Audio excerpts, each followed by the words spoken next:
അപ്പോൾ മച്ചാന്മാരെ നമുക്ക് കുറച്ച് കൊറിയറൊക്കെ അയക്കാനുണ്ട്. നമുക്ക് ഡൽഹി, പിന്നെ അതേപോലെ മുംബൈ, കർണാടക ഇങ്ങോട്ടേക്കൊക്കെ ആയിട്ട് അയക്കാനുള്ളത്. പിന്നെ ഇൻസൈഡ് കേരള ഒന്നുണ്ട്. നമ്മുടെ മെറ്റൽ റെഡ് റോസ്റ്റ് ആണ്.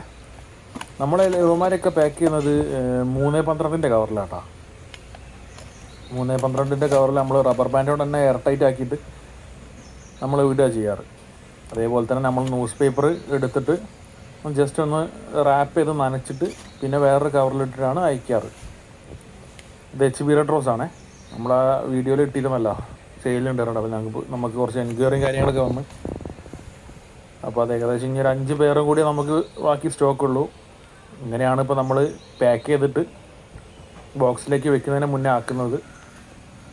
അപ്പോൾ എങ്ങനെയാണെന്ന് റാപ്പ് ചെയ്യുന്നത് നിങ്ങളൊന്ന് കാണിച്ചു തരാം. അതേമാതിരി ന്യൂസ് പേപ്പർ ഒരു പീസാക്കും, നമ്മളൊരു പാക്ക് എടുത്തിട്ട് വെച്ചിട്ട് അത് റാപ്പ് ചെയ്തിട്ടാണ് നമ്മൾ വെള്ളത്തിൽ മുക്കി ഒന്ന് നനച്ചിട്ടാണ് നമ്മൾ ഈ കവറിലേക്ക് വെക്കുന്നത്. ഇതിൻ്റെ ഒരു ഗുണം എന്താണെന്ന് വെച്ചാൽ നമുക്ക് മാക്സിമം ഫിഷിനെ സേഫായിട്ട് എത്തിക്കുക. പിന്നെ ടെമ്പറേച്ചറിൻ്റെ ഇഷ്യൂ വലിങ്ങനെ ബാധിക്കില്ല നമ്മൾ ന്യൂസ് പേപ്പർ നനച്ചിടുന്നതുകൊണ്ട്. അപ്പോൾ എന്തുകൊണ്ട് നമുക്ക് ഗുണമാണ്. ഈ കവറിലാണ് നമ്മൾ ലാസ്റ്റ് നനച്ച ന്യൂസ് പേപ്പർ റാപ്പ് ചെയ്ത ആ ഒരു പാക്ക് നമ്മൾ ഇതിലേക്കാണ് വെക്കുന്നത്.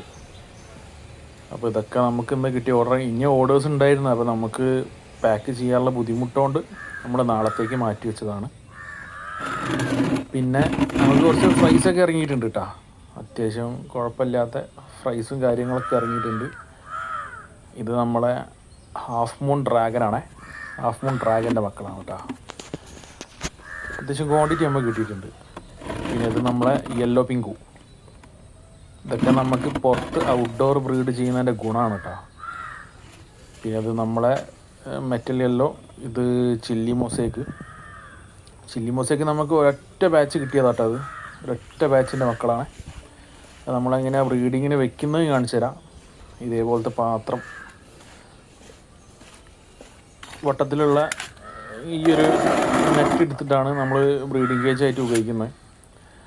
അപ്പോൾ ഈ ഒരു സെറ്റപ്പിലാണ് നമ്മളിപ്പോൾ ബ്രീഡിങ്ങും കാര്യങ്ങളൊക്കെ ചെയ്യുന്നത്. അപ്പം ഫീമെയിൽ നമ്മൾ ഇതിൻ്റെ അകത്തിടും. അപ്പോൾ മക്കളൊക്കെ അതിൽ കുറച്ച് നമ്മൾ പ്ലാൻസ് ഇട്ട് കൊടുക്കട്ടോ. അങ്ങനെയാണ് നമ്മളിപ്പോഴത്തെ സെറ്റപ്പിൽ ചെയ്യുന്നത്. അല്ലാതെയും ചെയ്യുന്നുണ്ട്. ഇതിൽ നമ്മൾ കുറച്ച് കൂടുതൽ റിസൾട്ട് കിട്ടിയതാണ് ഈ കാണുന്നത്. അത്യാവശ്യം നല്ല ക്വാണ്ടിറ്റി കിട്ടിയിട്ടുണ്ട്. ഫീമെയിൽ ബ്രീഡ് ആവാനായ ഫീമെയിൽ നമ്മൾ സെപ്പറേറ്റ് ചെയ്യും. എന്നിട്ട് അതിലും ബ്രീഡ് ഇറക്കി ആ ബേസിൽ നിന്ന് നമ്മൾ ബ്രീഡ് ഇറക്കും.